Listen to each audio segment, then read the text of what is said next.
Welcome to United Jews channel.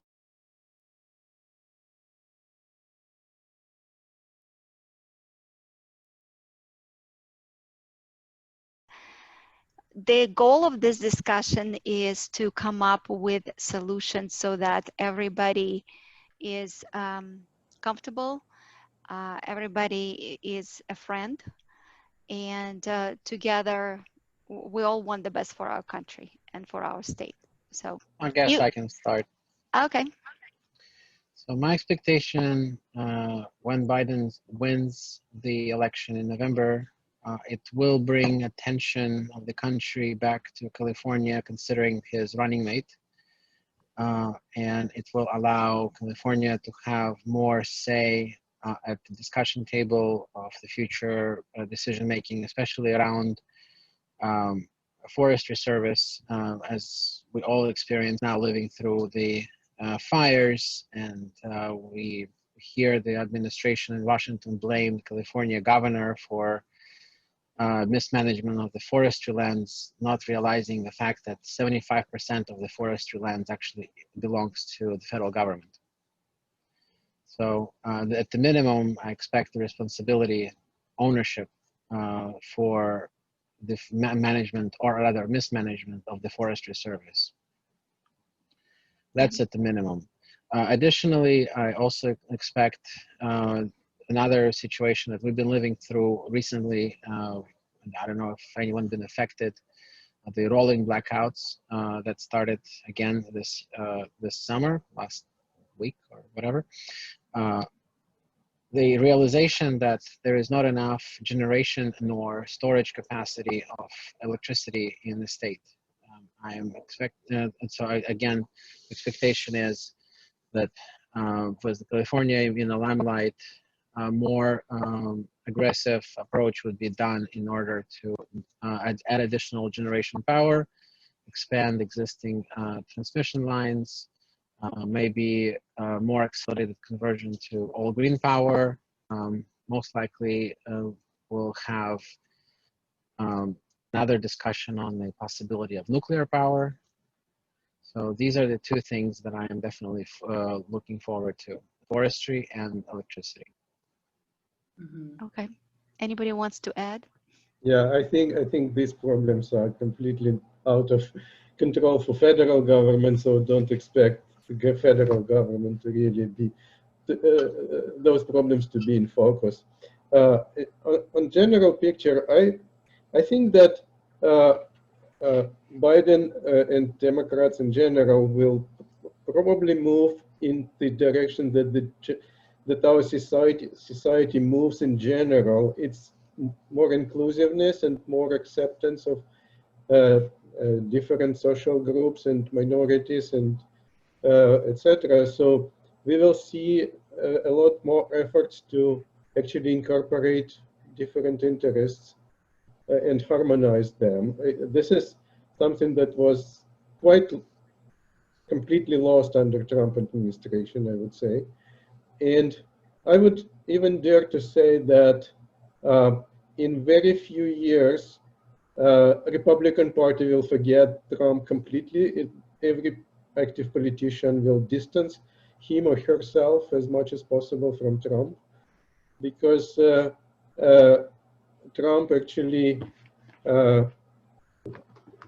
especially in the moment of crisis, I would say, but even before that, Trump lost his ability to lead and his, I don't know, any authority, if you wish, including like moral authority. We will definitely see, and already started to see, indictment on his administrators and associates, and we will probably see more of that. I would compare that to what happened after, say, McCarthy campaigns, where he was extremely popular, extremely populist as well. He made a lot of claims about like communist influence and whatnot, and he said, "Hey, I will drain the swamp, if you wish, from all the secret supporters of Soviet Union."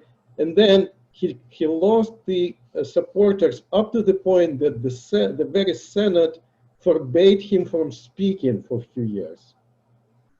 And this is what will happen to Trump and Trump supporters. They will not be banished formally, but they will disappear completely.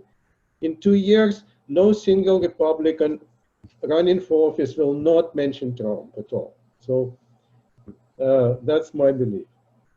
I hope to see more discussion about core issues that we face, including, of course, climate change, as Kirill mentioned, but also social inequality and social problems that we are facing, which are very, very significant, and they will be much more dire under the crisis, which is ongoing. Okay. Anybody else wants to add or? I can All right, subtract mostly. Igor. Subtract mostly. So Biden wins. So in my opinion, Biden administration. So of course, you know, we heard from left. I distance myself from the left, kind of right to the middle or middle of the right. So you know, we have, but coming to original question, I believe was, correct me if I'm wrong, what will change for California if Biden wins? So, well, I'll try to start with positive. Basically, right now, I believe the cooperation of federal and California authorities are very limited. So the positive will be, since they're from one gang or party, they will at least communicate frequently and hopefully cooperate better. So the bad thing is that party like Democrat, like usually most of liberals, do not differentiate federal and state authorities and in many things. So many things that you know, happening in California has nothing to do with Trump, you know, but agenda that Biden has is extremely liberal, extremely left, and basically he has no agenda that he described, but his party has a lot of plans for him. So and the problem will be legislative agenda. For example, you know, something that we discussed in length and in writing is medical, you know, issues, and as always, it will be you know, pushed on federal level. Although California could have followed the example, if they like it so much, could have followed the example of Massachusetts and implemented it long time ago as a, you know, a form of Medi-Cal for all and so forth. So usually this, you know, pushed problem found and pushed on the states. So and the fight will be between states, liberal and, you know, red, blue states. You know, all this that I heard from Michael and Kirill, everything will be you know, hunky-dory, and everybody will love each other and everybody will forget Trump. It's not about Trump. Trump is trying to push federal authorities to do less, to legislate less than what, and states in that condition can and should legislate on their level whatever they like. So California should not force, for example, taxes to have what California like on the federal level. So that's going to be a difference, and the fight will be just different. About 2 years, like in example of Obama, 2 years we will have you know, if that happens, if Biden wins, I'm assuming that it will be blue wave. You know, our opponents love it. So we have Senate and full Congress, basically House and Senate, all blue, majority blue. They will push their agenda in 2 years. wave comes back, cannot wave the Biden back, but we have a Congress that turns red, and the fight continues. So that's my prediction, you know, in the nutshell. I would add that Biden is not as left. Okay, depends on your standards on what left is. But I come from like the California universities standpoint, and based on my peers, Biden is very far right for them. So I would say in terms of California, I don't really think that Biden will be able to push through as much as people tend to think. I think it will be more in the way Obama did, where, I mean, not much, like a little bit changed. We had the Universal Health Care Act or Affordable Care Act or whatever it's called. But I really, everyone thinks that Biden is gonna push for like these immigration policies that will align with what California's government enjoys. But I don't actually think, I think California will always be so much further left than every other state and the federal government in general, that no matter what, Californians will be unhappy. And in addition, I think that Biden will increase taxes. Like, taxes are gonna skyrocket. And I personally am not excited to be paying for these taxes now that I'm in the workforce. I mean, it was nice when I wasn't in the workforce and taxes were everyone else's problem but mine, but now they have become my problem, and not necessarily. Do you have any kids yet? No. Do you have a house? Wait No. until you get all those. I'm just curious. It's, I mean, of course, but I currently live overseas, but I still pay American taxes. Oh, where are you located? I'm located in Israel. Oh. Because I joined the IDF, but I still pay American taxes on the money I earn in Israel, which to me is just wild as a concept, but it is what it is. So I'm not excited for the increase in those. Yeah, wow. Yeah. That's very interesting. What time is in Israel? Sorry, I'm asking. No, it's okay. It's 4 in the morning. This is when I wake up anyway. Oh, okay. Wow. Well, Yeah. well, what I can add to this discussion is that I'm scared of Biden. I'm scared of Democrats winning, honestly, is because there's censorship going on right now, and I think it's going to continue even more. It will be even crazier. People with conservative opinions will even be more silent and be afraid to say anything. I think the point of the Democrats, from one perspective, I think this sounds great, is to have each ethnic group valued. But what it happens in reality, I mean, it's a great idea if you think about it, but what happens in reality, each of this group is, so Democrats say, okay, we'll represent you. Be with us, we'll represent you. Be with us, we'll represent you. Be with us, we'll represent you. So it does work for them to vote for Democratic Party.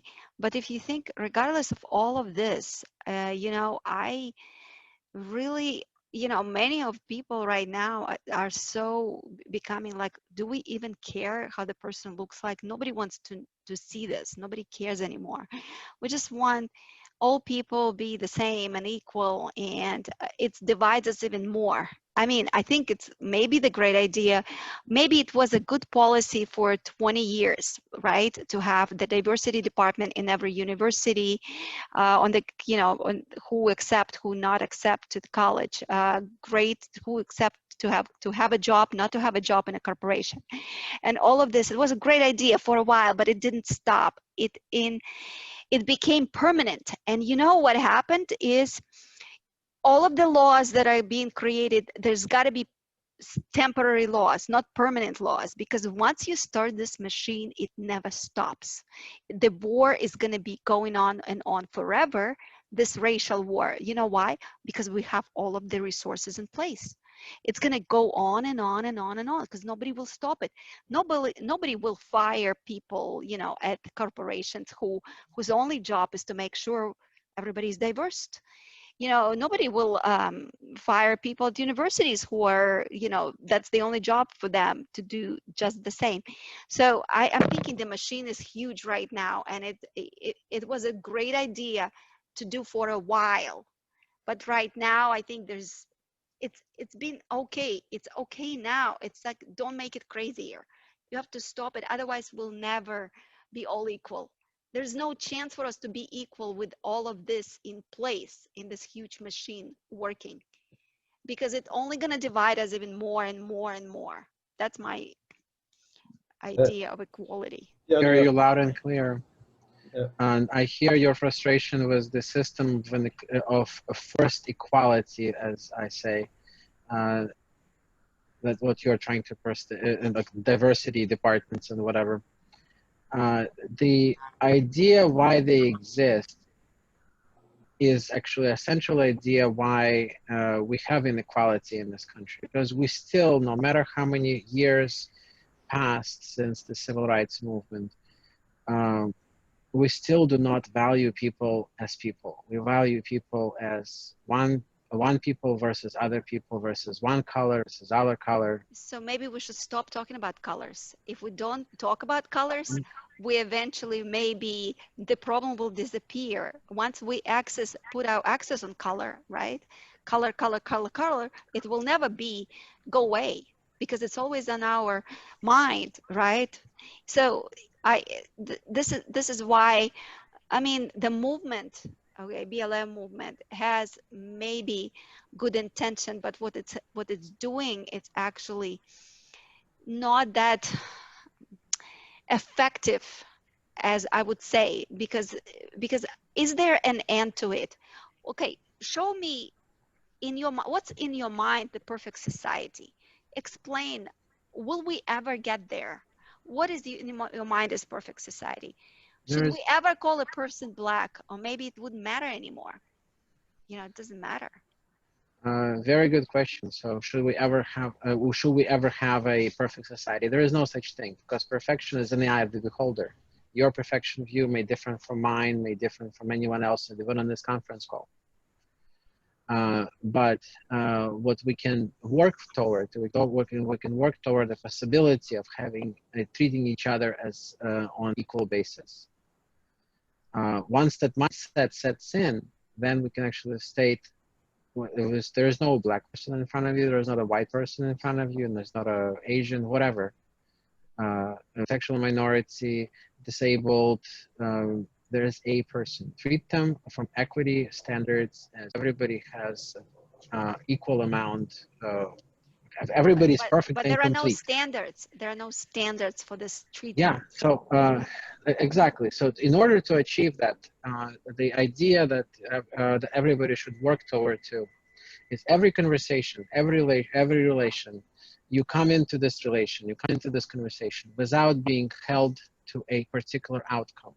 You have no idea how a conversation will go to, and you should be okay with it. You have no idea how a relationship will go, like which way we're gonna go, and you should be okay with it. Once you start being accepting of that, then you remove the stigma of whether this holds you back or holds other people back, because you create a space for them to be a listening space. You know, like for example, of our guest from Israel, Leza, right? Mm-hmm. Lisa. Leza. So I have a friend who is an Israeli living here in the States, who dedicated his life. First of all, he escaped from Israel because he could not stand being under constant bombardment from Palestinian territories. He was originally living in Beersheba, a place that is very near and dear to Sector Gaza Strip, right? So he came to the United States with an understanding he will never ever go to Israel, never ever will deal with Israelis or Palestinians, and he's just going to have a perfect life here.